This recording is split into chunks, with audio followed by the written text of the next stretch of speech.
Hi, this is Corey Johnston, and today's lesson is going to take place in the first chapter in the book of James. We're going to follow the formula we've been customarily following when opening the opening chapters of opening books, which is the who, what, when, where, why formula.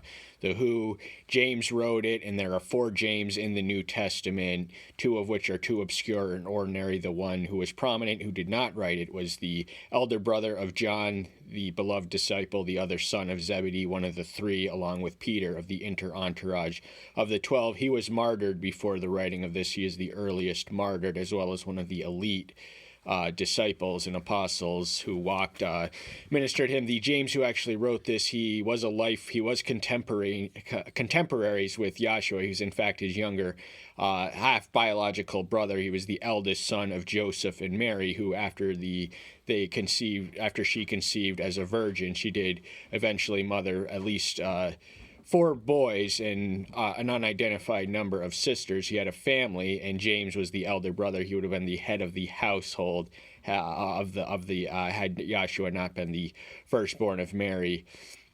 But he, along with the others, struggled to believe that he was who he claimed to be in his lifetime. This much is indicated in places such as John's 7th chapter, when they try to goad him to announcing himself prematurely at the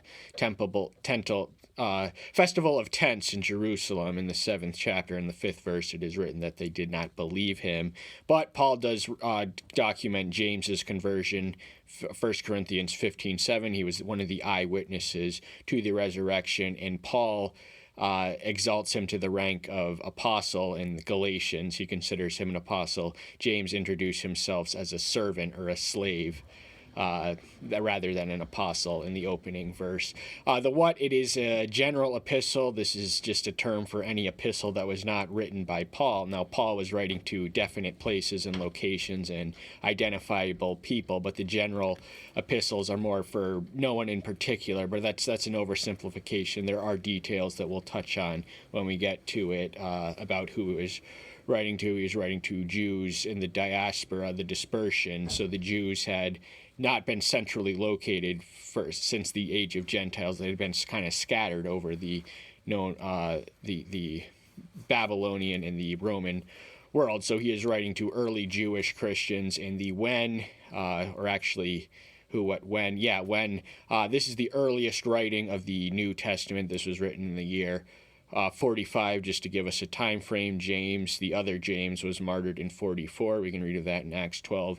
And also the Jerusalem assembly, the 5 years off, there is no mention of circumcisions or any of the controversies that were settled there. James is writing when Christianity was still a predominantly Jewish phenomenon, and he does use the terms synagogue and church interchangeably throughout. So many critics take him for having being too Jewish in his outlook, but he was just a creature of his times. And he also ministered where he ministered was Jerusalem. This was the original capital of Christianity. It was the most prominent city, obviously, of the Jewish people.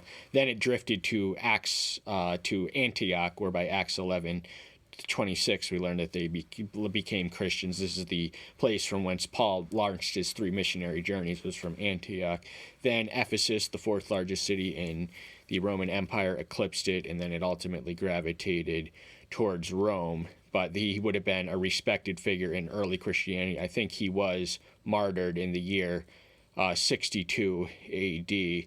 And the why, now the reasons, the audience that James is writing for is nowhere near as problematic as are, for instance, the Corinthian churches, but the problems and the needs do emerge and manifest as we read. In the first chapter, there's a discrepancy between the confession and the practice. Be ye not hearers of the word, but doers of them.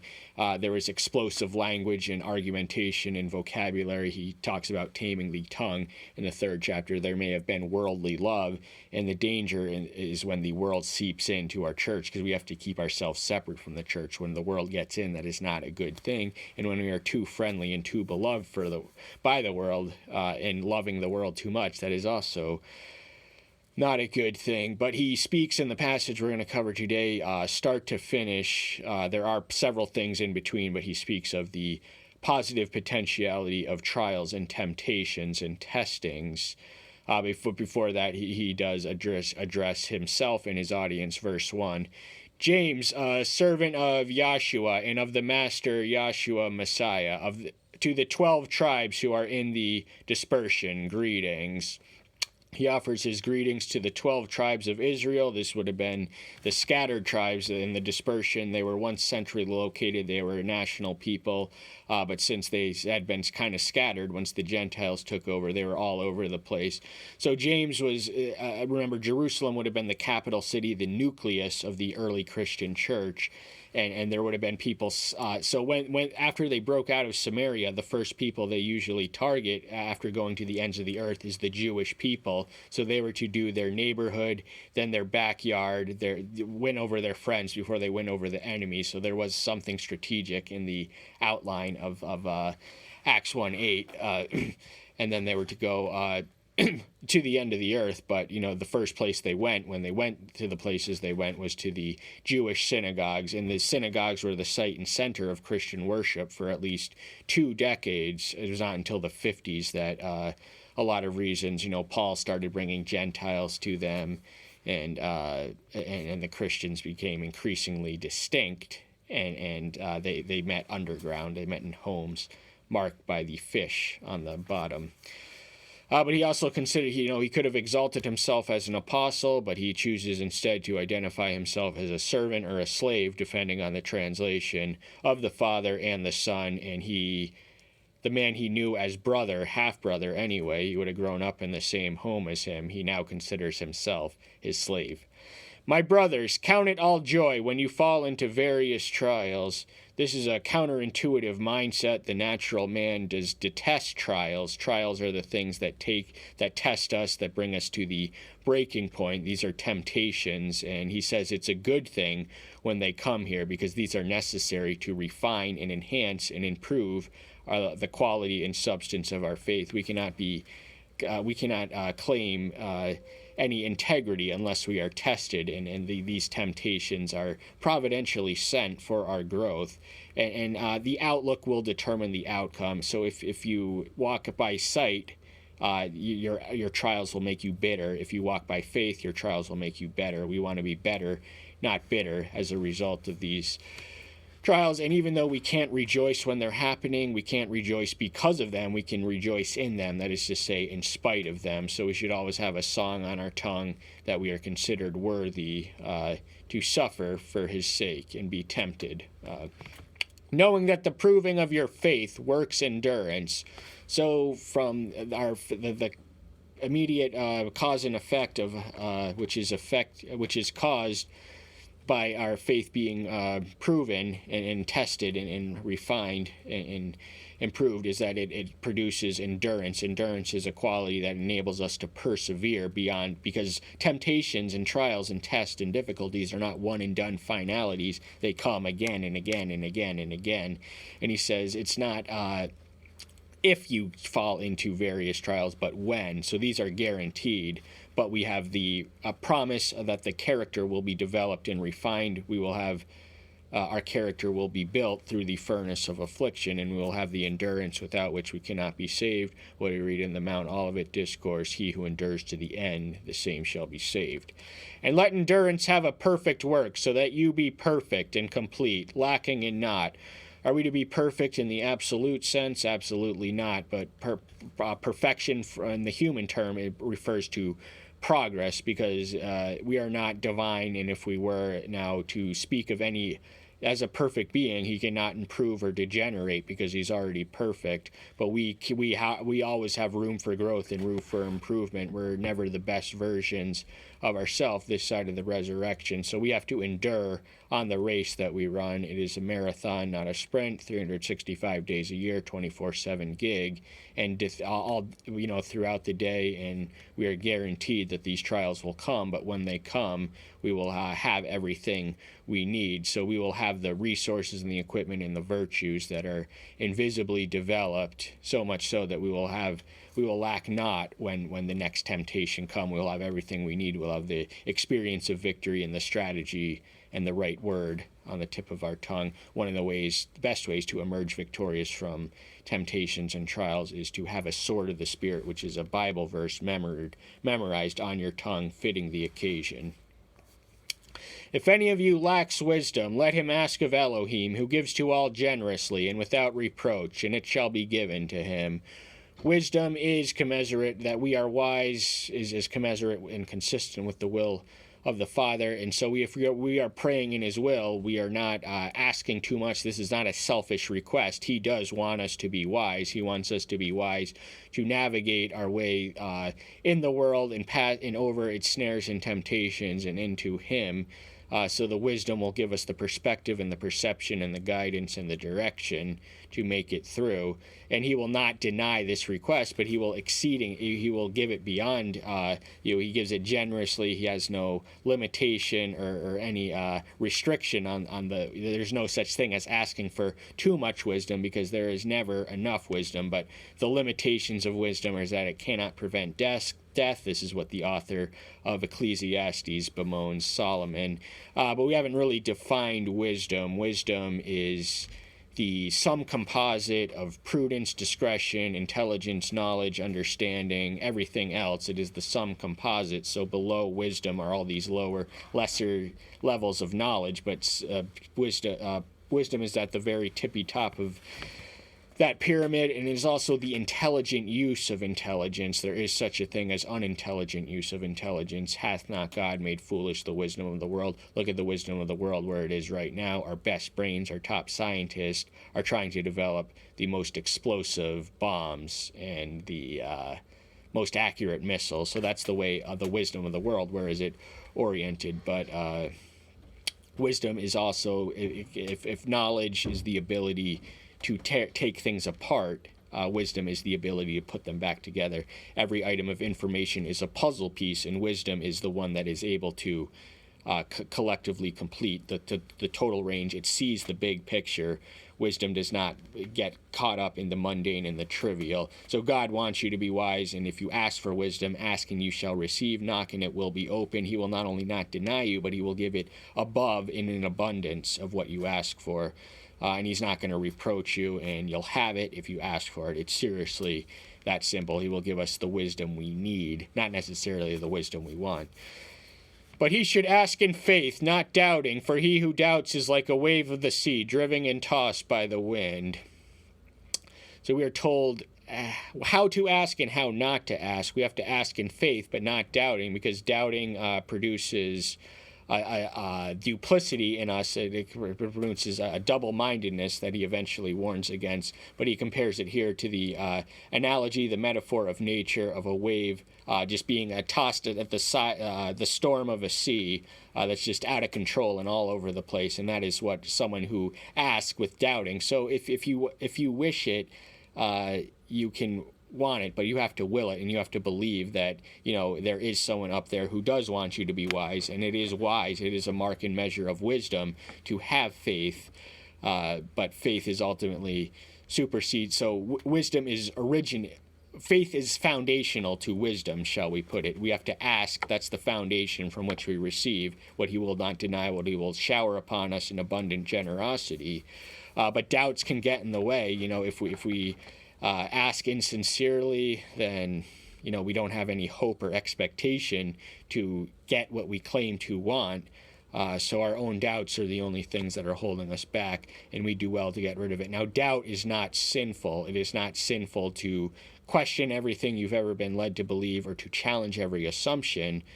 But doubting, even doubting the word, you bring those doubts out loud. It is better to harbor doubt out loud in prayer, and you can have your answers refined. So don't let doubts prevent you from growing. Get them out loud. Don't harbor unbelief in silence. And doubting is not sinful, but unbelief is. A doubting mind struggles to believe. An unbelieving mind refuses to believe. And the more you doubt, the greater the danger you are in succumbing to the sin of unbelief. So face them openly and honestly, and you can read the book of Habakkuk for an example in action of one whose doubts solidified not only his faith, but the ones who have read his writings throughout the century.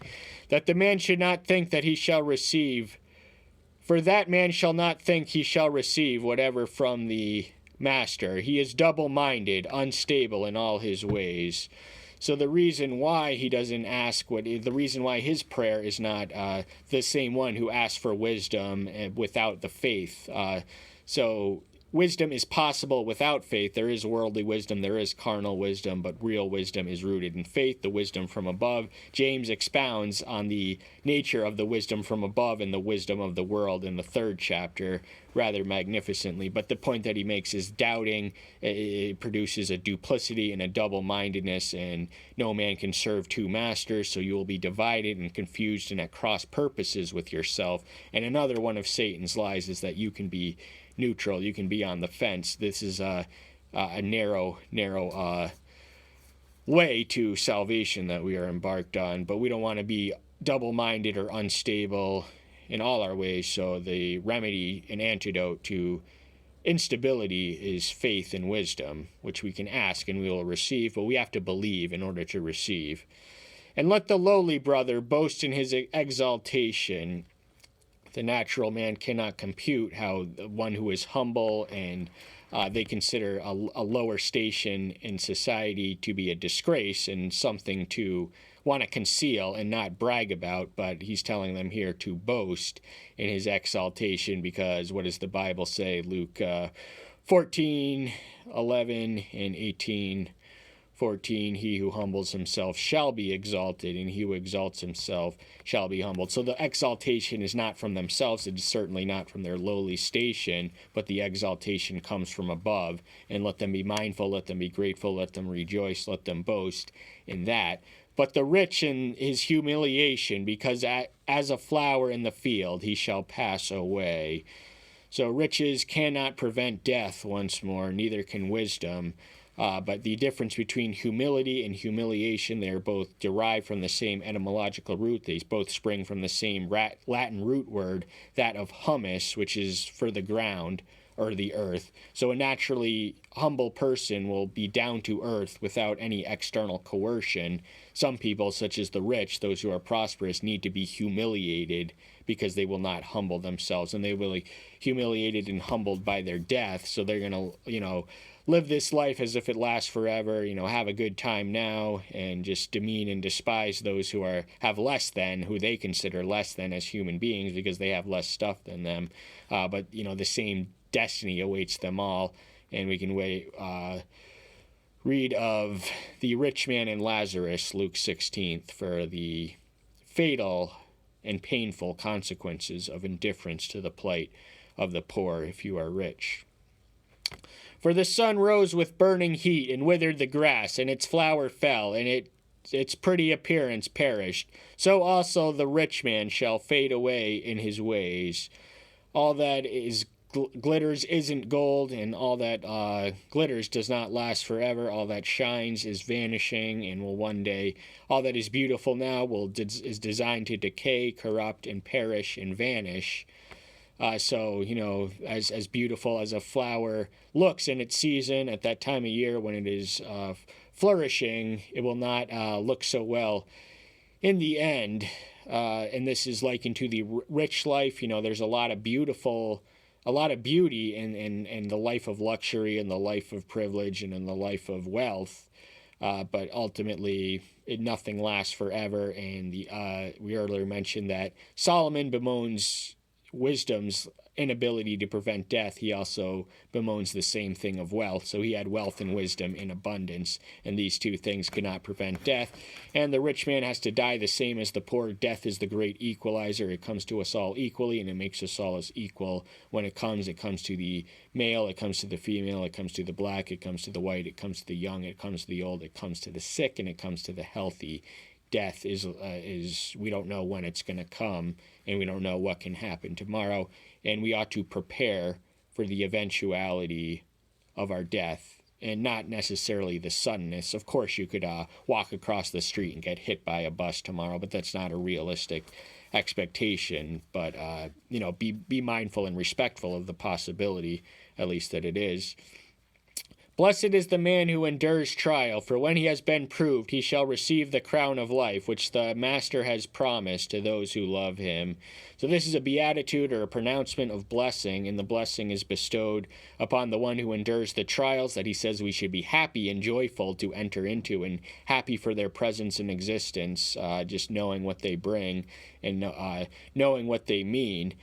So if we run the race and finish it, and we endure to the end, endure the trial and pass the trial and beyond the trial, we will have been proven. And once we are proven sufficiently, then that's when we are approved. So we have to be proven in order to be approved. 1 Timothy 2:15. But the crown of life, the crown of anything, is symbolic of salvation. So that's what that term means in the scripture. Crown just translates, so this means that we will be saved with life.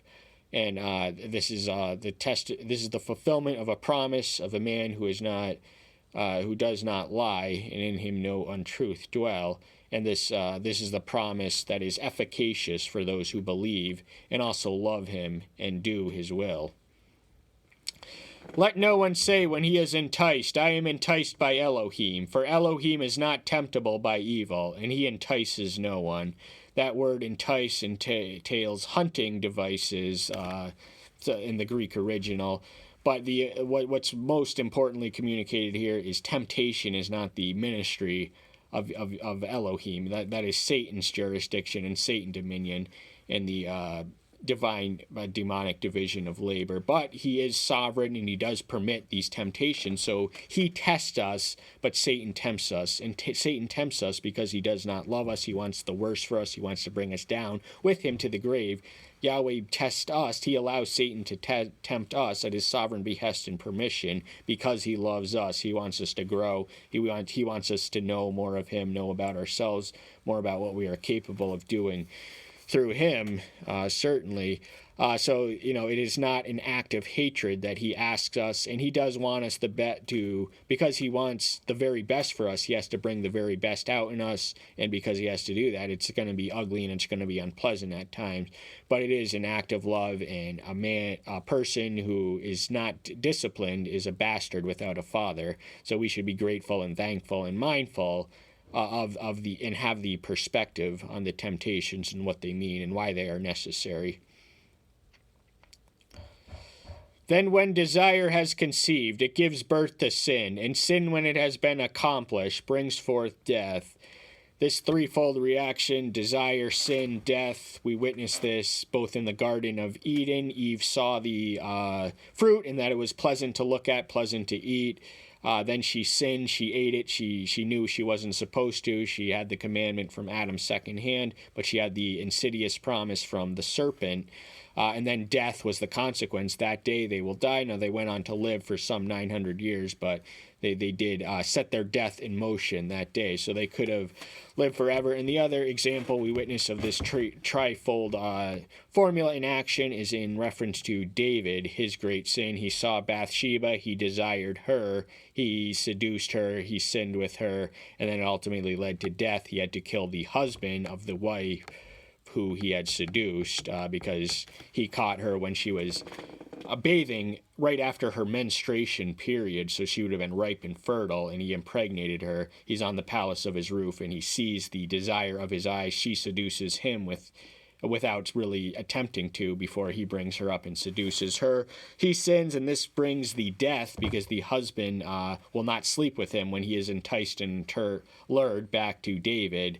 He is too honorable a man to do that, so David ultimately kills him, but then when the prophet Nathan rebukes him, we witness him lose his elder son Amnon, who is slayed, he having raped his half-sister, the full sister of Absalom, who slays Amnon. So rape, slaying, and Amnon eventually launches a rebellion. He tries to usurp the throne, and Absalom dies on a tree. So there was consequences for succumbing to desire. Now, desire, it is not sinful to have desires and to be tempted, because we are creatures of desire and we are moved and motivated by them, does not make us evil people. It is only sinful when we succumb to temptation, and it is also sinful when we tempt others. I think